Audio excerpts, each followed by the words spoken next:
Welcome. I'm Fred DeSan Lazaro, sitting in for Bob Abernethy. It's good to have you with us for our annual look ahead at what the top religion and ethics stories of the new year might be. E.J. Dionne is here. He's a senior fellow at the Brookings Institution in Washington, a columnist for the Washington Post, and a professor at Georgetown University. Jerome Sokolovsky is the editor-in-chief of Religion News Service, and Kim Lawton is the managing editor of this program. In preparation for our discussion, Kim talked to a variety of scholars and religion experts about what they'll be watching. The terrorism issue and then the blowback or fallout related to civil liberties, Muslims, immigration, and refugees, that cluster of issues. Black Lives Matter will continue to gain a force, I think. I don't see the youth of today stepping back from taking up the challenges of creating a better society. The Syrian refugee crisis and how we can balance, the nation's concern for safety with what we feel is our call to be compassionate to our neighbor and to care for everyone.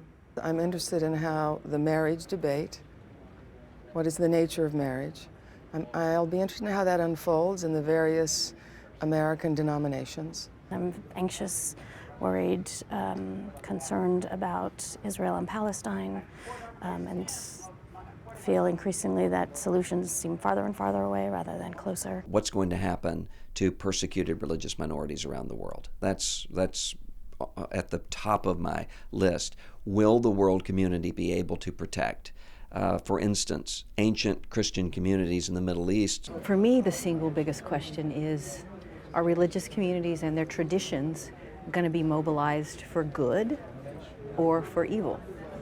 And how do we participate in the movement for good? There's always this race towards the extreme that happens in both parties because for their primaries, they have to appeal to their base, and then for the general election, they're going to run back to the middle. How do the parties deal with the nones, or the so-called unaffiliated? It's a rising proportion of the population.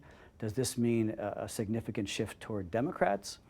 Does it mean, are there ways in which Republicans might reach out to them in ways that we can't now imagine? I don't think the evangelical voting bloc is so tight, so how they fight for the vote of religious people will be interesting. Some of the questions that we've had emerge over the past several years that we never really had to ask before about will a president safeguard free exercise of religion. The sense of cultural division is so profound. I mean, I had once said the culture wars, we might be able to get beyond them. And in some ways, I just think they're changing shape. I don't think we're getting beyond the culture wars. I hope that at the end of this election period, we come out with a clearer sense of who we are as a nation, and that it embraces our diversity and includes our religious diversity. Of course, we're all watching Pope Francis. I think the world will continue to watch Pope Francis. I mean, it's news when he stumbles in St. Peter's, after giving the Mass. Watching the issue of what happens to the critique of capitalism that the Pope has been introducing. He's taking a page out of liberation theology and introducing it to a global Catholic audience in a way that's resonating with many, many Catholics, but not just Catholics. I think he has some real difficult political issues with the Vatican. I'm looking to see, do the internal reforms continue? What's the next statement? What does he do on family issues? Does he edge in any way for greater participation of women in the church? Some evangelical leaders are going to come out in favor of GLBT people and issues in marriage equality, bigger ones than have even come out already. I think that'll be big news. How do we think about gender politically, ethically, theologically? How do we reconceive of a notion of a gender equitable Islam? The torture issue may resurface if we have another terrorist attack on our soil. That issue was never really resolved. Right now, there's a fascinating conversation about Sharia law that's happening within and outside the Muslim community, and that's starting to shape political events all over the world. I'm interested in looking at what happens in Cuba. Do the churches take a lead in opening up there, and how does that affect the changes there? Is there going to be a manifestation of people who are committed to the redemption of their societies acting out of their religious conviction, not only for the safety and well-being of their own community, but actually for all communities. There are still people out there who believe that justice is possible, and they work like hell for it. We're also seeing more and more Muslim voices in the public sphere who are commenting, and it might be that this heightened tension is leading more people to speak up, whereas they might not have before, and they're starting to reclaim their Islam. A sense of longing among people for something more than what we have seen in recent years, of endless division among one another and just the piling up of material goods. I think there's a longing for something different. When we turn on the TV, we notice all of the horrible things that people are doing and saying, but there's a lot of amazing people in the world as well who are not actually acting hatefully and are opening their homes and opening their communities and really being ethical, moral, upright citizens and sharing that citizenship with other people. Great report, Kim. Thank you. And thanks for ending it on a hopeful note, because there is a lot. I was listening to so people troubling. and they were, death, destruction, concerns, and I just started asking people, well, is there anything that gives you hope? And it was nice to hear that from them. Well, I'm sorry to bring us back to the Speaking of death and destruction. to what is troubling a lot of Americans today in the wake of the events in Paris and San Bernardino. There's a great deal of concern about security out there. A lot of anti-Islamic rhetoric fueled, and perhaps by the political campaigns. Are the voices of religious leaders who are calling for calm being drowned out in all of this? Are they just not being heard at all? And where do you see this leading as the election campaigns crank up? Well, I do think the fact that we're in an election season just heightens everything and does ramp it all up. The religious voices are out there, and they're not getting as much attention. You know, honestly, when people are out there, you want to hear the noise, and people like to hear the debate and all of that. They don't necessarily, it seems like they're not as interested in hearing about interfaith groups coming together, but that has been happening, and it's been happening a lot. It sort of reminds me of a lot of times when a terror attack happens and a Muslim is responsible, and U.S. Muslims say, we are condemning it, nobody's listening. And the same thing, the interfaith community is out there calling for people to respect one another, and they are there, and I hope that they are being listened to. But the loudest bullhorns belong to the political candidates, and they'll get louder from all accounts in the year ahead. Where do you see this all leading? Well, in fact, in the campaign, you have a real split among the candidates, particularly in their attitude toward Muslims. When Donald Trump came out with his proposal to block all Muslim entry into the United States, he said temporarily, there was a lot of pushback. All of the Democrats pushed back very, very hard and condemned Islamophobia. But there were a number of, most of the Republican candidates said at least something about this being a terrible idea. What could happen is that it could become a more partisan division, because if you looked at the final Democratic debate of last year, they were really saying that the Democratic Party is very different on this than the Republicans are. The Republicans, however, may decide it's not in their interest to push this hard, and I think there are some Republican candidates, Jeb Bush, Marco Rubio, who think it's a very bad idea because the Republicans have been losing ground among Asian American voters altogether. So I think it will be a real test in the campaign, and it will create divisions inside and between the parties. And even in religious outreach, I think that, during this time of year, there are these official campaigns to reach out to the reliable religious constituencies. And even for the Republicans, you have Catholics are a strong constituency, especially white Catholics for Republicans, evangelicals. And we've seen leaders from both of those groups really calling for an end to some of the harsh rhetoric that's out there. So if these candidates want to reach out in some of those faith communities, they may have to look at whether that's a winning strategy. I don't know that that's a final answer yet, because there's some suggestion that maybe that issue does have resonance among some faith groups. But at the leadership level, there's widespread concern. No, I think that's really important. I mean, at the end of the year, Cardinal Wuerl, Cardinal of Washington, D.C., Cardinal O'Malley, in Boston, just to speak of the Catholics, spoke out very strongly on this. And you're right, there are people across the religious spectrum, regardless of their politics, who understand the danger of this feeling against other faiths. And I believe there was an actual study, and something tells me it was a Pew study, and you made reference to this in last week's program, Kim, about how anti-Islamic sentiment is much greater during election years as opposed to the immediate aftermath of major events like 9/11 and the Boston bombing, for example. Are we likely to see this calm down once we get to the general election phase of this, do you suppose? Well, it is interesting that the peaks of anti-Islamic sentiment in this country were during the Ground Zero Mosque controversy, which I believe was also before an election, and now. And I think I don't know if I could say the worst is over, but pretty soon the worst should be over, because toward the general election, as Professor Safi there said, the candidates will try to reach for the middle.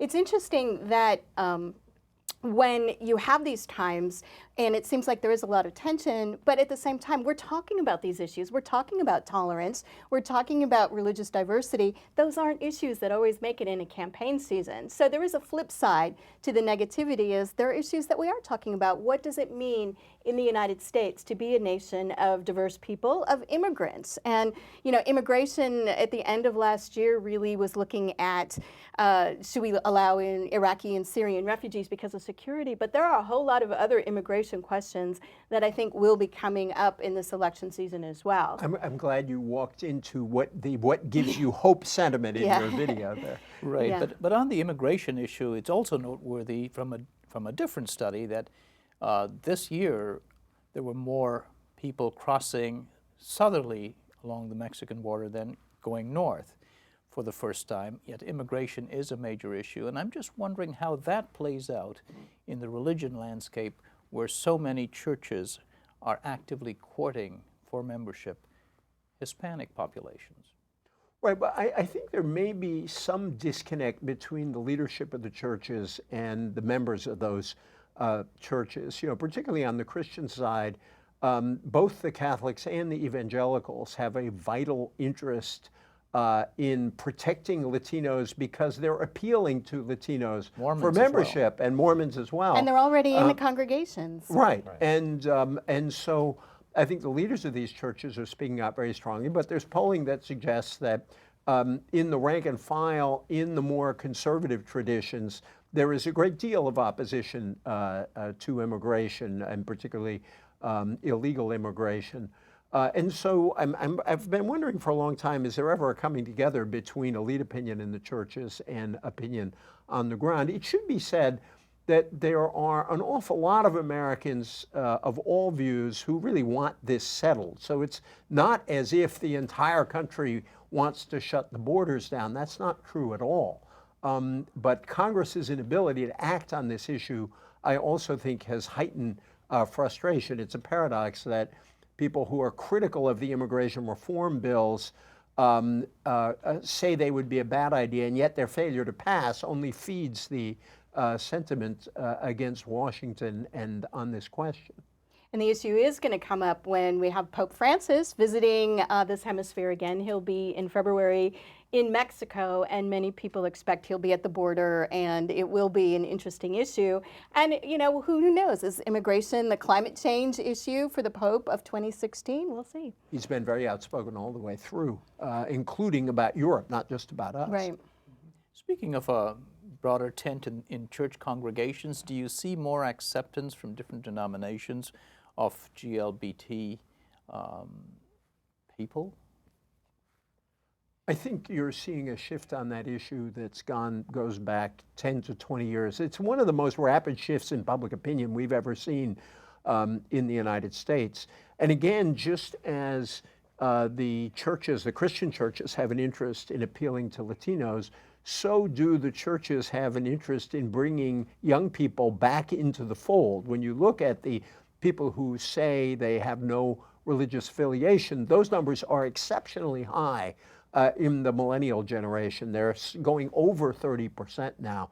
This is an issue where there is very close to unanimity of view among young people in favor of gay rights and gay marriage. And it's a real challenge to church leaderships, particularly in the conservative churches. Do they maintain opposition at the risk of really sort of closing themselves, pushing themselves away from younger people, or do they find another way of talking about this? Well, I think conservative churches want to draw lines. They want to say, you know, this is what we think about marriage. We're not anti-gay.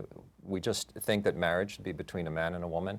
And the challenge for them is going to be to be able to voice that and express that in what appears to wider society to be a very humane way. And but without changing their positions in some cases. So, you know, there's talk about being kinder and gentler on the issue, but the reality is many of them aren't changing their position. I'm going to be watching, especially this year, the United Methodist Church, a mainline denomination, will be having its general meeting. And this is a denomination that has really struggled on this issue because it's a very diverse denomination. There are people from Africa as well, church members and other parts of the world that are more conservative on this issue. And that church has been trying to figure out, what do we do? They have ministers within the denomination that want to perform same-sex weddings, and they have many that are very opposed to it. So how does that denomination try to straddle both of those points of views? They are the ultimate big church, or They they really are one are. of the ultimate big churches. When you think historically, they have gone politically from right to left.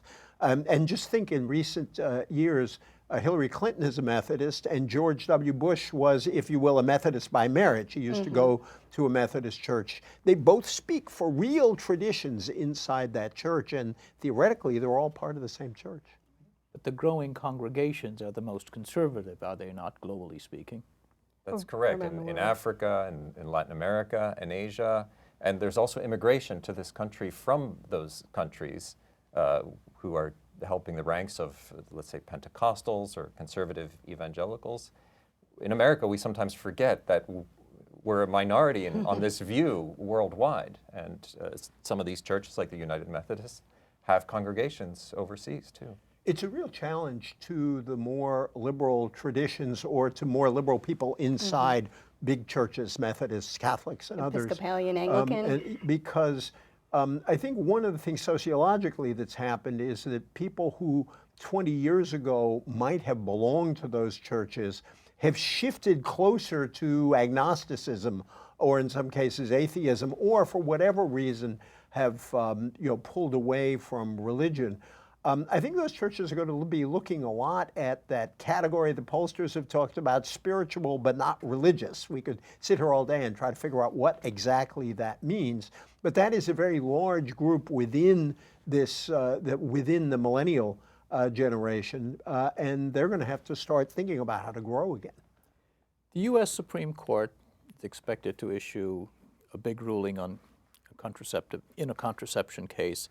And Kim, why don't you tell us a little bit about how this is different from the well-known one about Hobby Lobby? What's different about this particular case, and what are its ramifications? And it is very complicated because a lot of people say it's about contraception, but it's about religious liberty questions as well. So it's all mixed together. The court's going to look at whether some faith-based groups, especially there's universities, archdioceses, an order of nuns, the Little Sisters of the Poor, to what extent they can get an exemption from the Affordable Care Act, which provides contraception services and tries to mandate that employers provide those services.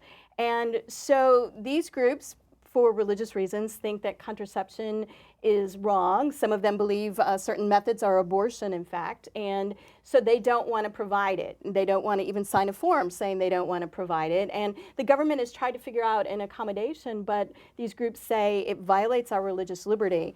And so the court's going to try to sort that out. Now, yes, 2 years ago, the justices said that the group Hobby Lobby, because it was a closely held business, closely held by families that have particular religious beliefs, that they didn't have to provide, they could be exempt from providing that. So the question is, how far are they going to let some of these religious groups be exempt? It's a very peculiar controversy and case because the Obama administration after great controversy, went out of its way to create an exemption.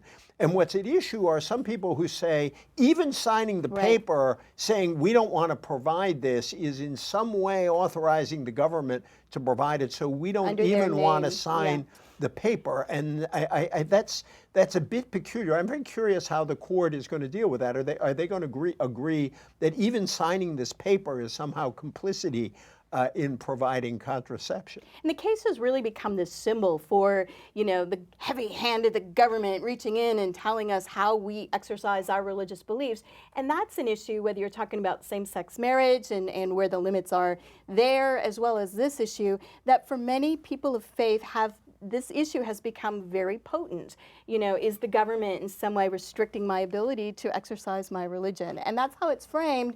And it will be interesting to see if the court frames it the same way.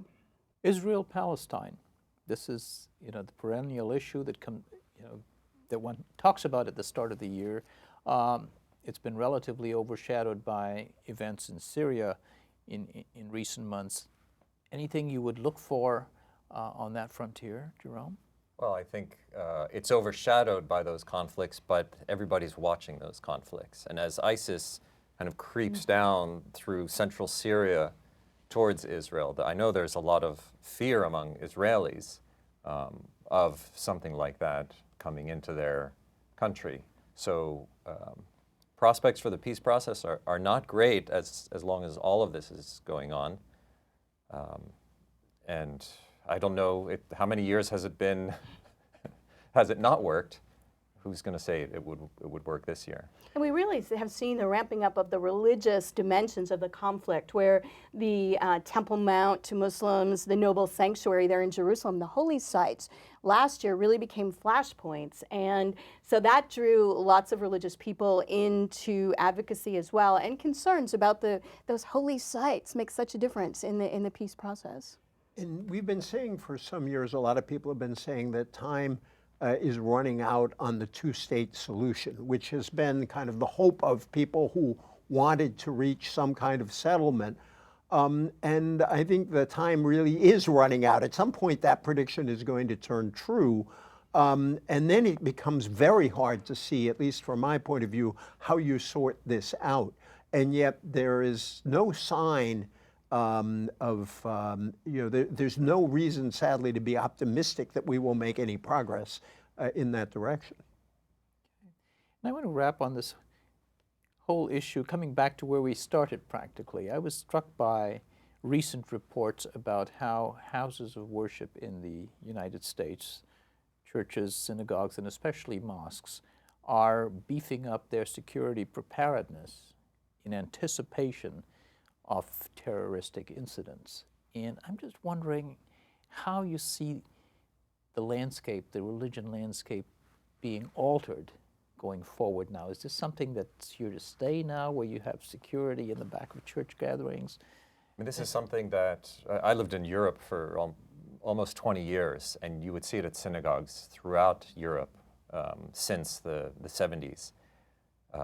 Somehow religious life goes on in those, I don't know if in all of Europe, given its secularization, but certainly in those communities, it goes on. It can be done. It's a sad state of affairs, I have to say, that in this country, it's happening. When Franklin Roosevelt said, "We have nothing to fear but fear itself," he was making a political, not a religious statement. And yet I've always thought of that as a deeply religious statement. And you wonder in the coming year, will we find a balance between fears which are legitimate? People aren't crazy to worry about these things. And yet we can kind of scare ourselves to death as a nation.